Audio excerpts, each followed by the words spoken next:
సీరియల్లో సినిమాలో నటించాలనుకుంటున్నారా? అయితే వెంటనే మా యాక్టింగ్ స్కూల్లో జాయిన్ అవ్వండి. నమస్కారం ప్రియా చౌదరి గారు. ఇళ్లల్లో మనం కొన్ని చూస్తూ ఉంటాం. అంటే భార్యకి భర్తకి మధ్య వచ్చేటువంటిది ఎవర్ గ్రీన్ టాపిక్ ఏదైనా ఉంది అని అంటే మనస్పర్ధలు, అపార్థాలు, దానితో పాటు ఈగోలు ఇవన్నీ ఉంటాయి. కొన్ని సర్వసాధారణం, కామన్ అనుకున్నాం. బట్ కొన్ని విషయాలు అంటే కొంచెం ఎక్స్ట్రీమ్ మాట్లాడుకుంటే మనం భర్త పొద్దున్నుంచి సాయంత్రం వరకు ఆఫీస్లో పనిచేసి వస్తే భార్య అదంతా అప్డేట్ తీసుకొచ్చి నాకు చెప్పాలి కదా అని అడిగేటువంటి వాళ్ళు ఉన్నారు. ఇక్కడ ఏం జరుగుతుందో తనకు తెలియదు. ఈ వాతావరణం అక్కడెందుకు తీసుకెళ్ళి చెప్పాలనే మోడ్లో భర్త ఉంటారు. కొంతమంది భార్యలు బయట వర్క్ చేసి వస్తారు ఇంటికి వచ్చిన తర్వాత భర్తలు ఎక్స్పెక్ట్ చేస్తారు, అది వండలేదా, చేయలేదా, ఆ టైంకి వచ్చావు కదా అని చెప్పేస్తారు. థింగ్ ఏంటంటే వీళ్ళిద్దరూ కష్టపడి పనిచేసి వస్తారు, కానీ ఇద్దరి మధ్య సఖ్యత ఉండదు. ఆ సఖ్యత కూడా ఏ విధంగా ఉంటుంది అని అంటే ఈగోతోటి డబుల్ గేమ్ ఆడడానికి రెడీ అయిపోతారు. ఎవడి పర్సనల్స్ వాడు తవ్వుకుంటూ వెళ్ళిపోతారు తప్ప ఉన్న దాంట్లో ఒక్క చోట ఆగి ఇలా చేసుకుంటే బాగుంటుంది అనేటువంటి ఆలోచన అయితే ఉండదు. మనం చాలాసార్లు దీని మీద మాట్లాడుకున్నాము. బట్ వాళ్ళు ఉన్న దానికి ఏంటంటే ఇండివిజువాలిటీ పెరిగిపోతుంది. భార్య నా ఇష్టం అంటే నా ఇష్టం, భర్త నా ఇష్టం అంటే నా ఇష్టం అనే మోడ్లో ఉన్నారు. ఇంకేంటంటే వీళ్ళ పొద్దునంతా బాగా కష్టపడి పనిచేసి వస్తారు, రాత్రికి వీళ్ళకి నిద్ర ఉండదు. నిజం, ఇది రెగ్యులర్గా జరిగేది. కింద కామెంట్ బాక్స్లో దీని మీద పోస్ట్ చేసేటువంటి వాళ్ళు చాలామంది ఉన్నారు. ఎందుకంటే ప్రతి ఇళ్లల్లో తెలియకుండా రెగ్యులర్గా జరిగేటువంటి సెన్స్ ఇది. ఎలా దీన్ని ఏ కోణంలో చూడాలి, ఇంకా వాటికి అంత ఉండవా? ఫస్ట్ మీరు అడిగిన దానికి ఫస్ట్ సమాధానం చెప్తా. ఏంటి అంటే, ఇప్పుడు భర్త బాగా కష్టపడి వెళ్తాడండి, ఆ ఇంటికి వెళ్ళంగానే ఏం జరిగిందో మొత్తం అప్డేట్ ఇవ్వమని కూర్చునే భార్యలు ఉంటారు. ఎందుకు కూర్చుంటారు మీకు ఏమన్నా తెలుసా? ఎందుకు కూర్చుంటారంటే వాళ్ళకి పనేం లేదుగా. ఎందుకంటే ఇంట్లో గిన్నెలు కడగడానికి పని మనిషి ఉండే, ఇల్లు తొడవడానికి పని మనిషి ఉండే, తర్వాత బట్టలు ఉతకడానికి వాషింగ్ మెషిన్లు ఉండే, అన్నీ ఉన్న తర్వాత ఇంట్లో వాళ్ళకి బ్రెయిన్ అంతా ఎక్కడ ఆలోచిస్తుంది అని అంటే మొగుడు ఏం చేస్తున్నాడు అనే దాని మీద, మొగుడు ఏం చేస్తున్నాడో తెలుసుకోవాలనే దాని మీద. మరి ఒకప్పుడు ఎందుకు ఇవన్నీ లేవు అని అంటే, పొద్దున్నే లెగిస్తే ఇల్లాలు పొద్దున్నే 4 లేసి ఇల్లు ఉండేది, ఇంటి ముందట వాకిలు ఉండేది, వాకిలి కల్లాపి చల్లి, తర్వాత ముగ్గులు పెట్టి, తర్వాత పొయ్యి వెలిగించి, కాస్త వేడి నీళ్ళు కాసిన దగ్గర నుంచి అన్నీ చేసి, మళ్ళీ బట్టలు ఉతుక్కోవాలి, బట్టలు మడత పెట్టాలి, తర్వాత ఇస్త్రీలో ఉంటే చేసుకోవాలి చేయించేవాళ్ళు కాదు. చేయించడం అంటే మగవాళ్ళ బట్టలు పట్టు చీరలు మాత్రమే ఒకప్పుడు ఇస్త్రీకి వెళ్ళేవి బాస్. ఈ రోజున పిల్లాడు వేసుకునే చెడ్డీ దగ్గర నుంచి పోతుంది ఇస్త్రీకి. ఇవన్నీ ఎవరు చేసేవాళ్ళు అంటే ఇంట్లో ఉన్నటువంటి ఇల్లాలు చక్కగా తన పని తాను చేసుకునేది. అది బానిసత్వం కింద కూడా ఒకప్పుడు మారింది. దాన్ని నేను ఖండిస్తున్నాను. కానీ తన డ్యూటీ ఎంత పర్ఫెక్ట్గా ఉండేది అని అంటే వాళ్ళు దానికోసమే ఉండేవాళ్ళు. ఇంకా వాళ్ళకి సంపాదించడం, బయటికి వెళ్ళి సంపాదించడం అనేటటువంటి కార్యక్రమం వాళ్ళకి పెట్టేవాళ్ళు కాదు మగవాళ్ళు. సో ఆవిడ పని ఏంటి అని అంటే పొద్దున్నే లేవగానే ఇంటిని చక్కబెట్టుకోవాలి, అలాగే తను చక్కగా ఉండాలి, అలాగే ఉన్నటువంటి పనులన్నీ కూడా తనొక్కటే చేసుకోవాలి. పని వాళ్ళు లేరు. పని వాళ్ళు ఉన్నారంటే బాగా బలిస్తే తప్ప పని లేదు. ఈరోజు పని వాళ్ళని పెట్టుకున్న తర్వాత అందరికీ బలిసిపోయింది ఒళ్ళు. కాబట్టి దీన్ని ఈ కొవ్వుని ఎలా బయట పెట్టాలి అని అంటే మొగుడిని గెలకాలి. వచ్చిన తర్వాత వాడి నెత్తి మీద ఎక్కి కూర్చొని డాన్స్ చేయాలి. ఎందుకంటే మొగుడు అన్ని సౌకర్యాలు ఇస్తున్నాడు కదా అక్కడ.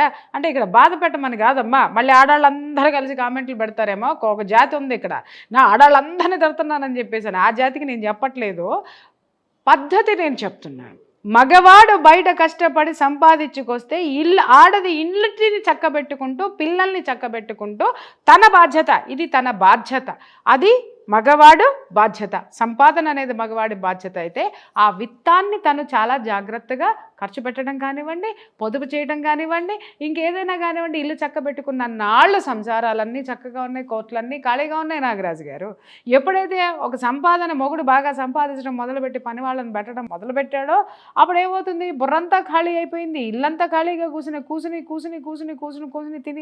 తిన్నదంతా ఒడ్డుకి పట్టిందంతా ఏడగరిగించాలా. మొగుడు వచ్చిన తర్వాత సయ్యమని లెగుస్తుంది అనమాట లోపల ఉన్నటువంటి అహం.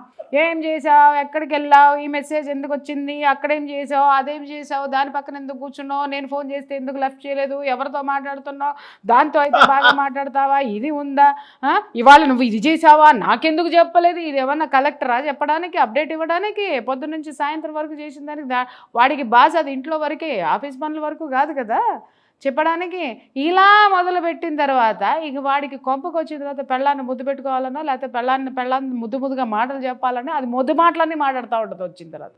వీడికి ఎక్కడో కాలుతుంది, ఇక మొదలవుతుంది ఏందే నీకు చెప్పేదని వీడంటాడు, నాకెందుకు చెప్పవు, అసలు నువ్వేంటి నీ కథ ఏందని ఇది లేవటం. ఇద్దరు రెండు కలిపి ఏం జరుగుతుంది నాగరాజు గారు అక్కడ?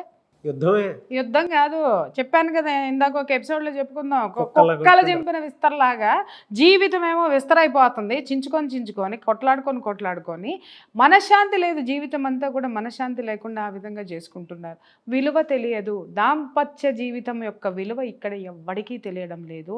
రెండోది ఏంటంటే ఫస్ట్ ఆ దిక్కుమాలిన సెల్ ఫోన్లు వైఫైలు జియోలు మీ పెళ్ళాల ఫోన్లు వేయడం మానేయండిరా నాయన, అప్పుడు మీ శాంతిగా ఉంటారు ఫస్ట్. ఓకే, అవి ఉండి కూడా ఎక్కలేని దరిద్రమైన నాలెడ్జ్ అంతా దాంట్లో నేర్చేసుకుని ఏ నాలెడ్జ్ నేర్చు సస్తున్నారో అర్థం కాదు. ఈ ఒక్కొక్క అమ్మని చూస్తే చిరాకు పుడుతుంది. ఎవరో ఏదో చెప్పారని చెప్పేసి ఏదో నోవులు వ్రతాలు పూజలు పురస్కారాలు గుడ్డు గూసు, అసలు ఇది కాదు అది కాదు. ఈరోజు ప్రతి ఒక్కళ్ళు పంచాంగం అయిపోయారు. ఏంది అనంటే యూట్యూబ్లో ఎవరో చెప్పారంట. హుసేన్ నీ దుంప దగ్గర నువ్వు శుభ్రంగా ఏడువో, ఏది చెప్పారు, ఏదో జరిగితే ఏదో పూజ చేస్తే ఏదో వస్తారు అనంటే వస్తారు, కానీ అన్నీ చేస్తే ఎవడు రాడు. ఏదో ఒక్కటి చెయ్యి, ఒకదాన్ని నమ్మి ఒకదాన్ని ఫాలో అవ్వు. ఇది పొద్దున ఒకటి చూస్తుంది, మొదలు పెట్టంగానే ఇంకొక వీడియో చూస్తుంది, అది మొదలు పెట్టంగానే ఇంకొక వీడియో వస్తుంది, ఇది చేయాలా మళ్ళీ డౌట్, ఈ డౌట్ తీర్చుకోవడానికి ఇంకొక వీడియో చూస్తుంది, వాడు ఇంకేదో చెప్పంగానే దాంట్లో ఇంకేదో వస్తుంది. ఇదేమో 10 రూపాయలు అయిపోయేది కాస్త 100 రూపాయలు అది పెరుగుతుంది, ఆ 100 రూపాయలు చేయడానికి మొదలు పెడుతుంది. క్లమ్జీ ఈ చిరాకంతా తీసుకెళ్ళి మొగుడి మీద చూపించే సాయంత్రం అయ్యేసరికి. వాడేం చేస్తాడు పాప, వాడు మనశ్శాంతిగా యూట్యూబ్ ఓపెన్ చేద్దామనంటే యూట్యూబ్ ఓపెన్ అవుతుంది కదా, ఇంట్లో ఉన్నటువంటి నోరు ఓపెన్ చేసి కూర్చునేసరికి వాడికి ఎక్కడో కాలుతుంది. వాడు మనశ్శాంతి కోసం ఏ ప్రియా చౌదరి వీడియోలో చూస్తాడు అనమాట. చూడంగానే ఆడాలని భయంకరంగా తిడతా కనపడుతుంది, సూపర్గా నచ్చుతుంది, ఆ వీడియో పెళ్ళానికి పంపిస్తాడు. దీనికి గాలుతుంది చూడండి జీవితం అని చెప్పేసి అని వాడి పెళ్ళాన్ని నైటీలు వేసుకొని చెప్పి ఆడికి అలసట వచ్చేసి నా పెళ్ళాన్ని చీరలో చూడాలనుకుంటున్నాను, ముద్దుగా చూడాలనుకుంటున్నాను, అందంగా అలంకరించుకుంటే చూడాలనుకుంటున్నాను, కొందన బొమ్మలాగా చీర కడితే బాగుండు అనుకుంటున్నాను అని ఆడ తెగ ఊహించుకుంటే డ్రమ్ములాగా ఇదేమో దిక్కుమాలిన దానిలాగా నైటీ వేసుకుని చస్తుంది లోపల. ఆడికి ఒక సాయంత్రం ఇంటికి వచ్చేసరికి ఏ కోరికలు చస్తాయి వాడికి అట్లా చూస్తే. ఆడదాన్ని చూస్తే కాస్త మొగుడు కోసం, మొగుడు కోసం కాదు, మొగుడు కోసం పెళ్ళం కోసం మొగుడు ఖచ్చితంగా ఉండాలి. ఇక్కడ మొగుడు గురించి కూడా మాట్లాడతానమ్మా, మీరేం టెన్షన్ పడబాకండి. వచ్చిన తర్వాత ఈ ఆడిపోయి ప్రియా చౌదరి నైటీల గురించి మాట్లాడంగానే వీడియో ట్రాన్స్ఫర్ చేస్తాడు అనమాట. ట్రాన్స్ఫర్ చేయంగానే అవుతుంది అది ఇంట్లో నైటీలు వేసుకోదా, అది నీకు మాట్లాడుతుందా, అదో పెద్ద ఇదే అని చెప్పి. అసలు నేనేమన్నా మధ్యలో ఏమన్నా చేశానా? శాండ్విచ్ల మధ్యలో ఉంటాయి నాగరాజు, తెలియదు. అదే సెకండ్ హాఫ్ పంపరు, ఫస్ట్ హాఫ్ ఒక్కడే తీసుకుని అంతవరకు మాత్రం ఎడిట్ చేసుకొని వాళ్ళకి ఏం పాయింట్స్ కావాలో అది పంపుతారు. ఆ తర్వాత మగాడు ఏం చేయాలనేది ఈడు పంపడం, ఆడదేం చేయాలనే దానికి అది పంపం. ఇక్కడ ఏమవుతుందంటే ఈడికి నేను శత్రువు, ఈవిడికి నేను శత్రువే. ఇవాళ ప్రపంచంలో హాట్ టాపిక్ ఏదన్నా ఉండదంటే ప్రియా చౌదరి వీడియోలు ఎందుకున్నాయి అనంటే షేరింగ్ చేసుకోవడంలో విపరీతంగా వైరల్ అయిపోయినా నేను. ఇవాళ ప్రియా చౌదరి ఎట్ట తెలుసు అనంటే మొగుడు మీద కసి ఉంటే ప్రియా చౌదరి వీడియో, పెళ్ళాం మీద కసి ఉంటే ప్రియా చౌదరి వీడియో పంపి, అంటే వీడు తిట్టాలనుకుంటే ప్రియా చౌదరి చేత తిట్టిస్తాడు, ఆమె తిట్టాలనుకుంటే ప్రియా చౌదరి చేత తిట్టేస్తుంది. ఈ విధంగా వాడేసుకుని మీ దుంపదగా అసలు మీరిద్దరు కలిసి కూర్చొని ప్రియా చౌదరి ఏం మాట్లాడిందో విని ప్రియా చౌదరి వీడియోలు పంపకండి, ఇంకా ఆ తెర చిరిగిపోతుంది. వీడియోలో ఏం మాట్లాడిందో కనుక్కొని అది మనసుకి తీసుకుని ఒక్కసారి సింహావలోకనం చేసుకుంటే అప్పుడు ఓకే నేను ఇదా, మా ఆవిడ ఇలా ఉందా, అప్పుడు పోయి ఆవిడతో చర్చించండి. ఉసే మీరు నైటీలు వేసుకుంటే మాకు పట్టట్లేదు, ఇదిగో అమ్మ చక్కగా అందంగా ఉండండి, మాకు బాగుంటుంది, మా లోపల మీ పట్ల ప్రేమ పొంగి పొర్లుతుందని చెప్పి సావండి. చస్తే వాళ్ళు అర్థం చేసుకుంటారు. కానీ ఇంకొకటి విషయం ఏంటంటే నాగరాజు గారు, ఇక్కడ ఇది భార్యల గురించి భర్తలకి ఇంక ఈ పెద్ద మనుషులు వస్తారు బా, ఈడేంది ఇది కష్టపడి పాపము పొద్దున్నే లేవాల. ఈ పెద్ద మనిషి సంపాదించేది ఒక 10 రూపాయలు ఎక్కువ తక్కువ అయినా కానీ ఆరేసుకొని పడుకుంటాడు, మంచానికి ఏసీ వేసుకునో లేకపోతే ఉంటే ఫ్యాన్ వేసుకునో లేకపోతే మంచం అంతా పడుకొని ఉంటాడు. పొద్దున్నే ఈ అప్ప 6:30కి పిల్లల్ని పంపించాలంటే ఎన్నింటికి లేవాలి నాగరాజు గారు?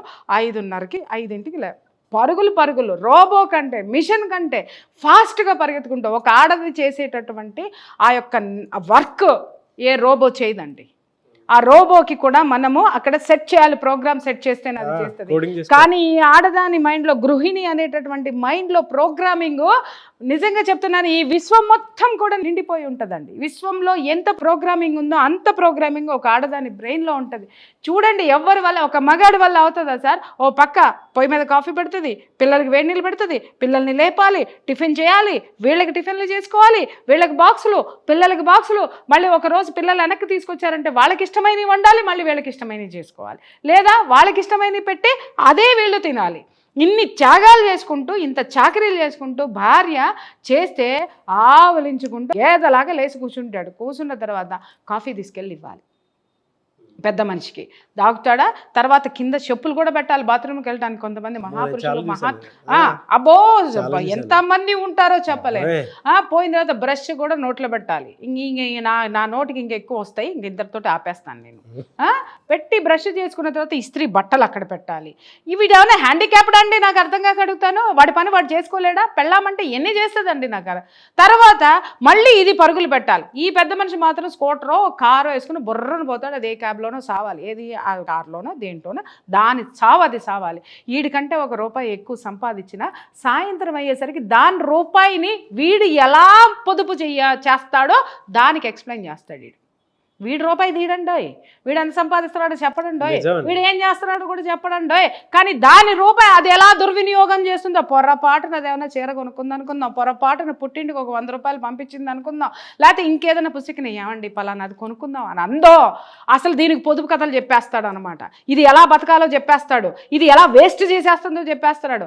అసలు విషయం ఏంటంటే ఇది కట్టుకుందో ఒక వేస్ట్ గాడిని.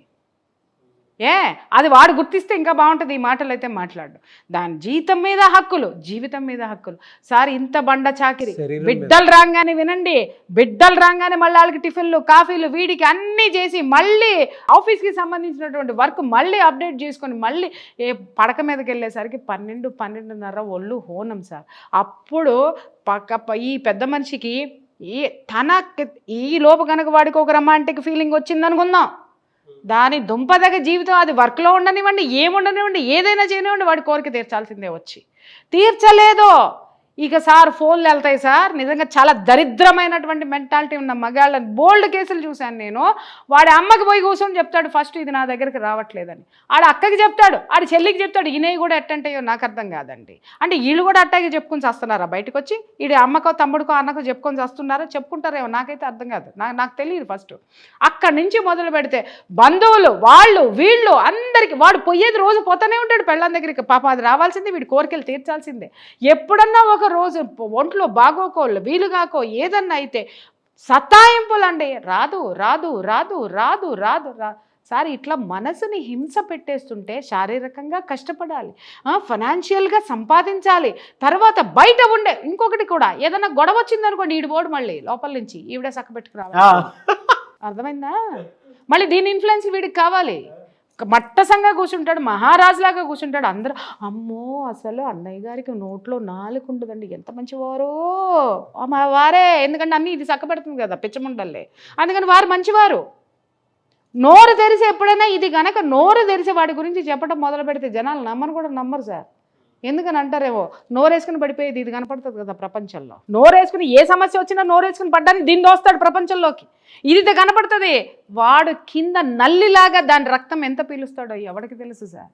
ఎంతమందికి తెలుసు సార్? దాని రక్తం ఎంత పోయిందో ఎవరికి తెలుసు సార్? భార్యాభర్తలు అంటే ఎలా అయిపోయిందంటే 5 నిమిషాల కోరిక తీర్చుకునేటటువంటి వస్తువుల కింద తయారైపోయినారు ఇవాళ. నిజంగా చాలా చాలా చాలా జాలి పడుతున్నాను వాళ్ళ మీద. నాకు అద్భుతమైనటువంటి సింపతి అయితే మాత్రం ఉంది నాకు, to be frank I tell you. ఈ పెళ్ళి అంటే ఏంటి అనంటే ఆడటు ఈడిటు ఉండలేక ఇద్దరూ కలిసి ఒక గొడుగు కిందకి ఎందుకు వస్తారు? ఎవరికైనా అవగాహన ఉందా? కట్నం కోసం ఒకటి చెప్తాడు, ఆస్తి వస్తుందని ఒకటి చెప్తాడు, ఉద్యోగం చేసే పెళ్ళాన్ని దొరికితే నన్ను పోషిస్తుందని ఒకటి అనుకుంటాడు, లేకపోతే వాడిని చేసుకుంటే వాడు అన్ని కార్లు ఉన్నాయి అన్ని మేడలు ఉన్నాయి కాబట్టి ఇది నేను చేసుకుంటున్నానని ఇది వస్తుంది, లేకపోతే ఏవో ఆర్థిక పరమైనటువంటి లావాదేవీలు తప్ప హార్దికపరమైనటువంటి మానసిక సంతృప్తితో కూడినటువంటి దాంపత్య జీవితాలు ఎన్నున్నాయి వాళ్ళ జీవితంలో చెప్పండి ప్రపంచంలో? తెలుసా అసలు వీళ్ళకి ఎవరికైనా? ఒక్క విషయం ఇక్కడ తెలుసుకోండి నాగరాజు గారు, దాంపత్య జీవితం అనేది, ఆ సంసార జీవితం అనేది ఎంత అద్భుతంగా ఉండాలి అని అంటే నీ జీవితం మొత్తం దాంట్లోనే ఉంది. నీ తలరాత దాంట్లోనే ఉంది, నీ యొక్క జీవన విధానం దాంట్లోనే ఉంది, నీ బిడ్డల యొక్క భవిష్యత్తు కూడా దాంట్లోనే ఉందన్న సత్యాన్ని ఈ దంపతులు తెలుసుకుంటే అద్భుతం.